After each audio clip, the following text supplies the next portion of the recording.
Hello friends, जय Shri Krishna, Radhe Radhe. I hope आप सब अच्छे होंगे। तो आज मेरे दिन की शुरुआत हुई है सुबह को 4:30 बजे से। तो सबसे पहले तो एक कमेंट ले लेते हैं प्यारी सी फ्रेंड का। तो इन्होंने लिखा है कि मेरे बच्चे काफी टाइम से बीमार हो रहे हैं। मेरे 2 बच्चे हैं, तो लगभग 5 से 6 महीने से वो बीमार ही रह रहे हैं कंटिन्यू, और दवाइयों पे हमारा बहुत सारा खर्चा हो गया है। तो मैं फ्रेंड यही बोलना चाहती हूँ कि अगर आपके बच्चे बीमार हो रहे हैं तो समझो आपके घर में नेगेटिविटी है। हाँ, और उन्होंने साथ में ये भी लिखा है कि आप लड्डू मक्खन से प्रार्थना कीजिए कि मेरे बच्चे जल्दी से ठीक हो जाएं। तो डियर फ्रेंड, मैं सबके लिए यही प्रार्थना करती हूँ। मैं हमेशा यही बोलती हूँ कि मेरे लड्डू मक्खन को, मेरे भोलानाथ को, कि सबको अच्छा रखे, सबको स्वस्थ रखे और सब ही खुश रहे। तो पता है ये क्या होता है ना कि अगर हम अपने साथ साथ दूसरों की भलाई देख मतलब बोलते हैं ना उनके लिए, तो पता है भगवान खुद ही देखते हैं, खुद देखते हैं कि हाँ मतलब इनका मन सबके लिए साफ है। तो वो हमेशा अपने लिए, दूसरों के साथ साथ हमारी अपने आप ही रक्षा करते हैं कि हाँ ये मतलब इनका मन साफ है। तो चलिए इस चीज का आंसर बताने से पहले, मतलब इसका उपाय बताने से पहले, मैं आपको बता देती हूँ कि ये देखिए मेरे लड्डू मक्खन को मैंने यहाँ पे सुलाया है ड्रेसिंग टेबल पे बच्चों के रूम में ही, क्योंकि पता है उनको इतनी गर्मी हो रही थी ना, और मुझे लग रहा था बहुत टाइम से कि उन्हें गर्मी हो रही है। तो पता है मैं पूछ के भी आई थी, एक फैन, छोटा सा बैटरी वाले फैन होते ना, वो मिलते हैं, तो मैं पूछ के आई थी शॉप से। तो उन्होंने बोला था कि ये मतलब 1-2 घंटे ही चलेगा। मैंने, क्योंकि सबसे पहले मुझे यही था कि कितने घंटे तक चलेगा, क्योंकि हमारे वहां पर मंदिर के पास में फैन नहीं है। तो उन्होंने बोला 1-2 घंटे चलेगा अगर आप फुल चार्ज भी करोगे। तो फिर मैंने सोचा फिर कोई मतलब नहीं है। तो अब मैं क्या करती हूँ ना, जब तक बहुत सारी गर्मी है ना, तो मैं उन्हें ना रूम में ही, बच्चों के रूम में सुला देती हूँ। फिर अब मैं तैयार वैयार सब यहाँ पर करती हूँ, जो इनका शयन कक्ष है वहां पर उनको नहलाती हूँ, वहां पे तैयार करती हूँ। तो चलिए अब बढ़ते हैं कमेंट की तरफ। ये फ्रेंड, मैं यही बोलना चाहती हूँ, अगर आपके बच्चे बहुत बीमार हो रहे हैं, तो आपके घर में नेगेटिविटी है, तो आप सबसे पहले तो घर में सफाई रखिए। सफाई करने का मतलब ये नहीं कि आप झाड़ू पोछा सिर्फ कर रहे हैं, डस्टिंग कर रहे हैं। सबसे पहले तो आपके घर में अगर बहुत सारा वेस्ट मटेरियल हो, जो भी कबाड़ हो, तो वो सब आप निकाल फेंकिए। हम बहुत सारी चीजें पता है ऐसे रखते हैं ना कि हमें ये चीज काम आएंगी, ये चीज काम आएंगी, बड़ी बड़ी तो नहीं, छोटी चीजें हम बहुत सारी रख देते हैं, जिससे फालतू की प्लास्टिक की डब्बियां हों, या कुछ कभी ऐसा होता है ना कि ये चीज हमें रीयूज आइडिया के लिए, जैसे मैं भी कई बार रखती हूँ रीयूज आइडियाज के लिए बहुत सारी चीजें, पर फिर मैं क्या करती हूँ ना, मुझे लगता है कि अभी 15 दिन 1 महीने में काम नहीं आती है ना, तो मैं उसे बीच बीच में देखती रहती हूँ, फिर उन्हें मैं बाहर निकाल देती हूँ। मतलब किसी को अगर जरूरतमंद हो तो उन्हें दे देती हूँ, या फिर फेंकने की चीज हो तो मैं फेंक देती हूँ। और दूसरी बात, अगर आपके घर में बाथरूम, जैसे आप, कई लोग ऐसे होते हैं ना कि बाथरूम में गीले कपड़े वहीं छोड़ देते हैं, या बहुत सारे मैले कपड़े हो जाते हैं, उन्हें पूरे मतलब वीक में एक बार ही उनको वॉश करते हैं, तो ऐसा नहीं कीजिए। बाथरूम में जितना हो सके आप जल्दी जल्दी कपड़े धोते जाइए, क्योंकि देखिए आजकल सबके घर लगभग मशीन तो होती ही है, वॉशिंग मशीन, तो आप उसमें डाल दीजिए और कोशिश कीजिए कि आपका बाथरूम भी एकदम क्लीन रहे, उससे बहुत ही पॉजिटिविटी आती है। और तीसरी बात, सबसे मेन पॉइंट यही है कि आप सुबह उठ के और जो हल्का फुल्का झाड़ू है निकाल दीजिए, और अगर आप हो सके तो दरवाजे पे थोड़ा सा पानी छिड़क दीजिए, ताकि जो भी नेगेटिविटी आपके घर में आ रही है ना फ्रेंड्स, तो वो चली जाएगी। और उससे सबसे मुझे इम्पोर्टेंट बात क्या लगती है ना, आप उठ के ही सबसे पहले भजन चला दीजिए, या फिर आपको कोई नाम जाप करते हो तो वो नाम जाप बोलते रहिए, तो उससे नेगेटिविटी बिल्कुल भी नहीं आती है आपके घर में। अगर आई भी हो ना तो वो भी चली जाएगी। और बाकी आप भगवान से प्रार्थना कीजिए कि मेरे बच्चे हमेशा खुश रहें, सुखी रहें। और ऐसा होता है ना कि कुछ लोग ऐसे होते हैं कि कभी कभी ही मतलब ये चीजों के लिए प्रार्थना करते हैं, बाकी जो हमारी जरूरत की चीजें होती है हम उनके लिए ही प्रार्थना करते हैं, तो ये कभी नहीं कीजिए। मेरी तो ये आदत है कि मैं पूरे साल मतलब पूरे साल हमेशा एक ही प्रार्थना करती हूँ कि मेरे बच्चे खुश रहें, मेरे बच्चे स्वस्थ रहें। देखिए मुझे ऐसा लगता है कि अगर हम सब स्वस्थ रहेंगे ना, तो हम सब कुछ कर सकते हैं और खुश भी रहेंगे। आपके पास कितना भी पैसा हो, कितनी भी धन दौलत हो ना, अगर आप स्वस्थ नहीं रहोगे, खुश नहीं रहोगे ना, तो आपको कुछ भी नहीं अच्छा लगेगा।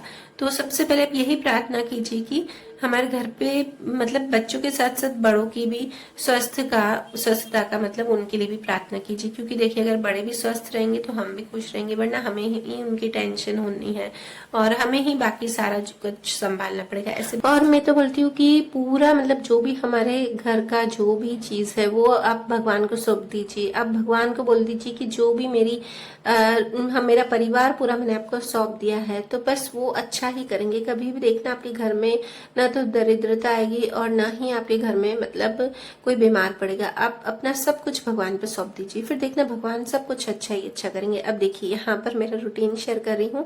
तो सुबह सुबह मुझे कुर्ता स्टिच करना था, वो मैं आपको लास्ट में पहन के दिखाऊंगी। बहुत ही अच्छा बना है और बहुत टाइम बाद मैंने कुछ अलग स्टिच किया है। ये पहले मैं इस टाइप का पहनती थी पर अभी नहीं बताऊंगी, मैं आपको लास्ट में पहन के बताऊंगी। बहुत ही अच्छा लुक आ रहा था। तो फ्रेंड यहाँ पर देखिए, ये जो सिंक का एरिया ना, यहाँ पे भी काफी गंदगी रहती है और हम किचन में काम करते हैं, किचन में भोग बनता है हमारा, तो वो चीज गंदा नहीं होनी चाहिए। अब मेरा इतना गंदा क्यों हुआ है सच बताऊं, क्योंकि ना हमारा पानी काफी टाइम से अंदर से बह रहा था। तो मैं मेरे हस्बैंड को बोली थी कि आप यहाँ पर व्हाइट सीमेंट लगा के दीजिए, तो वो लगा के नहीं दे रहे थे। और फिर इतना टाइम भी नहीं हुआ था, समझो लगभग 10 दिन हुए थे, तो भी वो काफी पानी पानी हो गया था। और उसके बाद मुझे 3 दिन और लग गए उसे साफ करने में, क्योंकि मैं बोल रही थी कि आप यहाँ पे सीमेंट लगा के दो, तो मैं यहाँ पर फिर वो पानी नहीं तो मैं साफ करूंगी ना, तो क्या होगा ना कि वापस से पानी हो जाएगा और फिर जो भी अंदर सामान है मुझे फिर वही वापस बार बार साफ करने पड़ेंगे। तो फिर उन्होंने सीमेंट लगा के दिया और उसके बाद फिर आज जाके मैंने 2-3 दिन बाद जाके मैंने क्लीन किया, क्योंकि ऐसा ना कि ध्रुव आता है ना पास में, तो मुझे लगता है कि वो गंदगी में नहीं है। तो अभी वो सोया हुआ है, सुबह सुबह टाइम मिलना भी मतलब एक पूजा करो फिर उसके बाद। और हाँ, आज मुझे है ना लड्डू मक्खन को नहीं मतलब दिया बत्ती नहीं करना है ना मुझे, तो इसलिए मुझे टाइम मिल गया। और सच बताऊं कि बहुत लोग है ना, जब उनके पीरियड्स होते हैं महिलाएं, तो वो नहीं करती हैं लड्डू मक्खन की सेवा। तो मैं खुद ही एक ना दुविधा में रहती हूँ कि मैं लड्डू मक्खन की सेवा करूं कि नहीं, पर मैं उनको उठा के और उनको मैं है ना भोग लगा देती हूँ, क्योंकि मुझे अच्छा नहीं लगता है कि मेरे बच्चे भूखे बैठे रहे। तो इसलिए पता नहीं क्यों मेरा मन ही नहीं मानता है कि लड्डू मक्खन को ऐसे भूखे बिठाऊं। तो इनको मैं उठा के अच्छे से और है ना पानी वानी पिला के और दूध का और लड्डू का जो भी मैं भोग लगाती हूँ ना, सुबह वाला नाश्ते के पहले वाला, वो मैं लगा देती हूँ। तो बहुत लोग इसको अच्छा नहीं मान रहे होंगे, पर मैं क्या करूँ, मुझे पता नहीं क्यों नहीं अच्छा लगता है। और पता है सही बताओ, फिर सबको बोलती हूँ ना कि उठो भोग लगाओ, ये करो नहलाओ, तो है ना सब लोग मतलब हाँ हाँ ऐसे थोड़ा सा सब लोग में, जैसे मैं इनको बोलती हूँ और मतलब मेरी सासू माँ वो नहीं करती हैं, पर मैं इनको बोलती हूँ और बच्चों को बोलती हूँ, तो वो सब थोड़ा सा आनाकानी करते हैं या थोड़ा सा मतलब ऐसे करते हैं कि हाँ कर रहे हैं, हाँ करें, ना नहीं बोलते मुझे। तो फिर मुझे अच्छा नहीं लगता है, मैं बोलती हूँ नहीं, मेरे लड्डू मक्खन कूट के मैं ही तैयार कर लूँ, इससे अच्छा। हाँ, इसमें यह है कि मैं है ना दिया बत्ती नहीं करती हूँ और मैं तैयार करके उन्हें शयन कक्ष में ही बिठाती हूँ। फिर मंदिर में उनको मतलब मेरे हस्बैंड या फिर मेरे बच्चे, जैसे दृष्टि जल्दी नहा लेती है तो वो फिर रख देती है और दिया भी फिर दृष्टि कर देती है। तो ऐसा करती हूँ मैं। अब बहुत लोगों को थोड़ा अजीब लग रहा होगा, पर मेरा मन नहीं मानता है कि मैं लड्डू मक्खन को ऐसे छोड़ूं बिना खाए पिए, क्योंकि देखिए जैसे ध्रुव उठता है तो उसको बोलना नहीं आता है, तो वो कैसे है ना बिना बोले ही मैं उसको दूध पिला देती हूँ ना। तो ऐसे ही है, बस मेरा उनके लिए ऐसा ही प्यार है, मैं क्या ही करूँ, मुझे नहीं अच्छा लगता है। तो बस यहाँ पे आज मैं बना रही हूँ पनीर की सब्जी। और आज पता है क्या हुआ ना, पनीर की सब्जी में जैसे मैं ग्रेवी वाली बनाती हूँ वैसे बना ही रही थी, तो पनीर ये मैंने घर पे ही बनाया था और इतना अच्छा सॉफ्ट बना था ना, तो फिर भी मैंने पनीर को ना थोड़ा सा उसमें डाल दिया गर्म पानी में, क्योंकि बहुत बार मेरा कड़क मतलब इतना कड़क नहीं बनता है, पर घर वाले पनीर को थोड़ा एक बार गर्म पानी में करना पड़ता है। तो मैंने इसको भी डाल दिया, इतना सॉफ्ट बना था उसके बाद भी। तो फिर देखना अभी पनीर जब मैंने रखा इसमें डाला ना ग्रेवी में, तो ऐसा हो गया। हाँ, और ग्रेवी के लिए जो भी मैंने ये रेसिपी बनाई ना, तो मैं यहाँ पर मेंशन कर दूंगी जो जो मैंने डाला। अब ये देखिए पनीर मैंने डाला, इतना ऐसे चिपक चिपक गया था ना, पहले तो मुझे लग रहा था कि ये अलग होगा कि नहीं होगा। फिर मैंने इसमें थोड़ा सा क्या किया, पानी डाल दिया, तो पानी डालती फिर ये थोड़ा थोड़ा जल्दी जल्दी अलग होने लग गया। तो फिर मेरी टेंशन कम हुई, वरना मैंने सोची पनीर का क्या ही करूँ अब मैं इस सब्जी का। तो डियर फ्रेंड बस यही है। और हाँ, भोग फिर अलग से बनेगा, क्योंकि इसमें तो ना लहसुन और प्याज गया है, तो मैं बाद में उनके लिए अलग से भोग बनाऊंगी। तो बनाती तो जरूर हूँ फ्रेंड। तो हाँ, एक सखी का एक कमेंट आया था, क्योंकि है ना मुझे याद आ गया है भोग बनाने से, कि किसी ने बोला था कि आप है ना डेली उनके लिए मतलब आप तो सब्जियों में लहसुन प्याज डालती हैं, तो उनको क्या भोग मतलब खिलाती हैं, क्या बनाती नहीं क्या उनके लिए। तो नहीं फ्रेंड, मैं है ना बनाती हूँ उनके लिए, डेली भोग बनाती हूँ। और पर क्या है ना कि हर चीज फिर दिखाने से फिर है ना लोग ऐसे फिर बोलेंगे, बोर हो जाते हैं बहुत लोग वीडियोस से। तो फिर इसलिए मैं जरूरी नहीं है कि मैं उनका भोग दिखाऊं, बाकी भोग तो बनता है, भोग कैसे नहीं बनेगा उनके लिए। तो बस यहाँ तो भोग में देखिए फिर सिंपल भी बना देती हूँ, ऐसा नहीं कि आलू पराठा हो, पनीर पड़ा है तो पनीर पराठा हो, या फिर लगभग है ना ध्रुव के लिए। अब ध्रुव ये सब्जी देखिए नहीं खाता है, तो जो ध्रुव खाता है ना तो बस वही उनके लिए। जैसे मैंने फिर ध्रुव के लिए लौकी की सब्जी बनाई या खिचड़ी बनाई, तो फिर उसमें लहसुन प्याज नहीं डालती हूँ मैं, या फिर तुरई, जो भी ऐसी चीजें होती है थी ना ध्रुव के लिए, और मैं पता यही चीज ध्यान रख के ध्रुव के लिए बनाती हूँ कि उसमें लहसुन प्याज नहीं डले, तो मेरे लड्डू मक्खन को भी वही भोग लग जाएगा। और देखिए फिर कुछ लोग सोचते होंगे कि फिर ध्रुव को कैसे टेस्ट आता होगा। तो फ्रेंड्स, मुझे लगता है कि मेरे लड्डू गोपाल को अगर है ना वो भोग लग गया ना, तो वो ध्रुव को अपने आप टेस्ट आएगा। और अगर वो चीज ये खाएगा ना, मतलब भोग लगा हुआ अगर वो खाएगा ना, तो मेरा बच्चा हमेशा स्वस्थ रहेगा और हमेशा खुश रहेगा। तो मुझे तो यही है। तो चलिए, ये है आज का मेरा लंच। तो बहुत ही टेस्टी, मतलब दृष्टि अनन्या तो खुश हो जाते हैं कि मम्मी ये ग्रेवी वाली सब्जी आपने बनाई। उनको पनीर की मेरी हर चीज अच्छी लगती है, हर ग्रेवी वाली कोई भी सब्जी। और आजकल वो मलाई की सब्जी बनाने लगी हो ना, तो वो भी अच्छी लग रही है उनको। तो वो मैंने फर्स्ट टाइम ही बनाई थी पिछली बार, उसके बाद बस अभी दूसरी बार अब वो रोज रोज बोलने लगी कि मम्मी ये बनाओ। तो उसके बाद चलिए फ्रेंड्स, यहाँ पे अब मेरा किचन का काम हो गया। और हाँ, ये वाला जो किचन आज का जो व्लॉग है ना, तो मेरा जो किचन आपने मेकओवर देखा होगा तो उसके एक दिन पहले का है, पर ये मैंने डाला एक दिन बाद का है, इसलिए आपको यहाँ पर मेरा किचन एकदम साफ दिख रहा था। आज कुछ भी नहीं डेकोरेट था।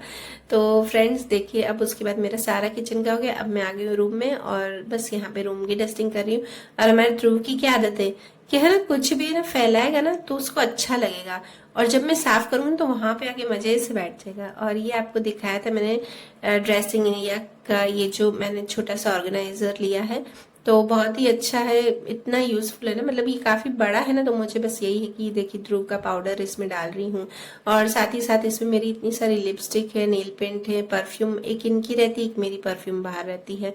तो ये सब चीजें, बाकी सब तो है ना शेल्फ में है, और ये नीचे जो ड्रॉर दो है ना वहां पे मैं डाल देती हूँ। बाकी ये जो डेली यूज की चीजें होती है ना, तो इनको डेली परफ्यूम चाहिए थी मुझे, तो डेली कभी चाहिए होती, कभी नहीं, ऐसा लगता है तो मैं लगा लेती हूँ, बाकी ऐसा नहीं कि मैं डेली परफ्यूम लगाऊं।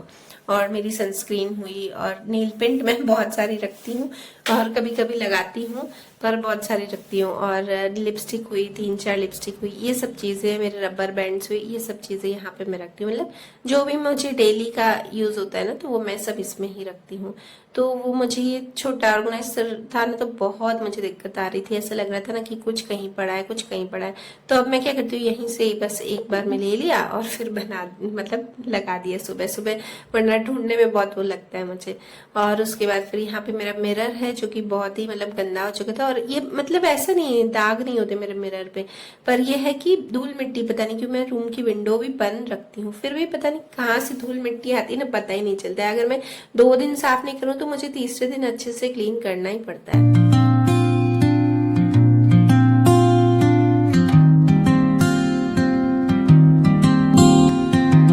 और अभी तो मैं घर में ऐसी ही चीजें रखती हूँ ना, जो कि अगर ध्रुव गिराए भी ना तो मेरी चीजें टूटे नहीं। तो जैसे ये छोटा सा एक प्लांट है, तो ये भी मैंने प्लास्टिक का ही रखा है।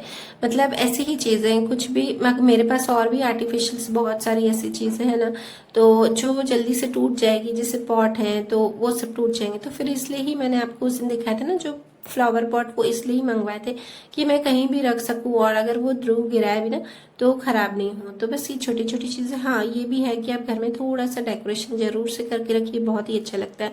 मतलब उससे पॉजिटिविटी से ज्यादा आपको क्या होगा ना, कि आप है ना खुश रहेंगे, और देख के आपके मन में ही अच्छा लगेगा कि हाँ यार हमारा घर कितना सुंदर लग रहा है। और जब आपके मन में अच्छा लगे ना कि हाँ हमारा मन अच्छा है, तो देखना अपने आप पॉजिटिविटी आएगी। पॉजिटिविटी कहाँ से आती है, जब हमारा मन अच्छा हो। अगर हम मन अच्छा नहीं होगा तो हम क्या करेंगे, चिड़चिड़, बहुत ही चिड़चिड़पन करेंगे, तो फिर सबसे झगड़ा करेंगे, बच्चों पे गुस्सा करेंगे। तो इससे अच्छा आप घर साफ रखेंगे, और साथ में थोड़ी सी डेकोरेशन की चीजें भी जरूर से रखिए, तो उससे भी काफी अच्छा लगता है। और ये देखिए ध्रुव मेरे आगे पीछे घूमता ही रहता है। और ये इसकी बुक, ये है ना पड़ी है बेड पे, आजकल इसको मैं सिखाती हूँ। ये पता नहीं क्यों, हाँ ये भी है कि ध्रुव बोल नहीं सकता अभी, पता नहीं क्यों नहीं बोल रहा है। अभी वो 1.25 साल का हो गया। कुछ बच्चे होते जल्दी सीख जाते, मेरी दृष्टि अनन्या तो बहुत जल्दी बोलना सीख गई थी, अब ये नहीं बोल रहा है। तो फिर मतलब बहुत लोगों ने बोला है कि नहीं कुछ बच्चे देर से बोलते हैं, कोई टेंशन की बात नहीं है। फिर भी मेरा मन वो होता है कि नहीं यार कब बोलेगा। और है ना कुछ बच्चे तो है ना 3 साल 4 साल तक भी बोलते हैं। तो अब ये है कि मैंने दृष्टि अनन्या को देखा है ना बहुत जल्दी बोलते हुए, तो है ना, इसलिए ऐसे बोलता है, मतलब जो उसको अच्छे वर्ड लगते हैं, जैसे बॉल होता है, बा, ऐसे मतलब एक एक वर्ड ही, एक एक ही अक्षर बोलता है, ज्यादा नहीं बोलता है। तो चलिए फ्रेंड्स, मेरे रूम की भी अच्छी से डस्टिंग हो गई है। अब मैं अपने बच्चों के रूम की, और यहाँ पे ये देखिए कितने सारे दाग कर देते ना, ये दृष्टि की हैबिट है। और आजकल ये आपने देखा उसने ये कवर उतार दिया है, क्योंकि ध्रुव ये कवर खींच रहा था ना, तो कंप्यूटर एक बार थोड़ा सा आके आ गया था। उसकी हैबिट है कि उसको कुछ चाहिए होता है ना ये साइडिंग टेबल से, तो वो उस वजह से कवर खींचता है, और कवर खींचने की वजह से क्या होता है ना कि कंप्यूटर भी आगे आ जाता है। तो इसलिए वो कवर भी हमने उतार दिया। और ये व्हाइट कलर का है, तो वैसे ये जल्दी खराब होता है। और ये देखिए छोटा सा ये शोपीस है, ये अनन्या ने बनाया है। मैंने बोलती हूँ उसको क्रिएटिविटी बहुत करती रहती है, बस वो फ्री बैठी नहीं और ये सब किया नहीं है, तो बस वही कर रही थी। और आज तो मैंने सब मतलब मिरर्स को एक साथ ले लिया कि हाँ मुझे मिरर साफ करने अच्छे से। भी मुझे बाथरूम के मिरर, बाथरूम में ये है कि मुझे ही करने हैं। अगर वहां पे छींटे लग भी जाएंगे ना पानी के, तो ऐसा नहीं कि बच्चों का या मेरे हस्बैंड का किसी का हाथ लग गया कि लगा के हमें कर देना है, क्योंकि नैपकिन लेके जो भी नहीं करते सब मुझे ही करना है क्लीन। तो बस आज यहाँ पे भी मिरर ले लिया, और एक दो चीजें करते रहते ना, तो मुझे ज्यादा दिक्कत नहीं आती है। मैं एक साथ कभी भी नहीं करती हूँ सफाई। हाँ पहले मेरी हैबिट थी, मैं एक साथ करती थी फिर थक जाती थी। अभी तो क्या है ना, ध्रुव है ना, तो मुझे लगता है कि हाँ ध्रुव बैठा है तो अब मैं ये कर लूँ, ध्रुव बैठा है तो मैं ये कर लूँ। और देखिए इस तरह की प्लास्टिक शीट है ना, मैं यहाँ पे भी रख देती हूँ, बट कभी कभी जब मैं है ना ये धोने के लिए लेती हूँ ना, तो एक दो दिन बस वो धो के और सुखाऊं, तब तक तो यहाँ पे बच्चे बहुत सारे दाग कर लेते हैं। अनन्या की हैबिट है कि वो कलर्स करती रहती है, तो कलर, और अनन्या तो ना रखने ही नहीं देती है शीट, पता नहीं कहाँ ही कर देती है, वो रख देती है कि नहीं रखनी, मुझे अच्छी नहीं लगती है। तो बस ये छोटे छोटे, इस रूम में भी अभी मैंने ऐसे ही सॉफ्ट टॉयज ही रखे हैं, पर ये पता है ध्रुव हाथ नहीं लगाता है, उसको सॉफ्ट टॉयज बिल्कुल भी नहीं अच्छे लगते हैं। अब देखिए वो वाला रूम क्लीन किया, तो वो वाले रूम में भाग के बैठ गया था। अभी ये वाला रूम के क्लीन किया, तो इसको ऐसे ही कि बेडशीट अच्छे से बिछा दो, क्लीन हो, तो मैं वहां बैठूं। फिर वहां बैठता नहीं, चुप करके वो बिगाड़ देता है पूरी बेडशीट थोड़ी थोड़ी देर में। तो चलिए फ्रेंड्स, ये छोटा सा ही आपसे ब्लॉग शेयर किया, और आपको ब्लॉग कैसा लगा जरूर से बताइए कमेंट में। तो मिलते हैं नेक्स्ट ब्लॉग में। जय श्री कृष्ण, राधे राधे।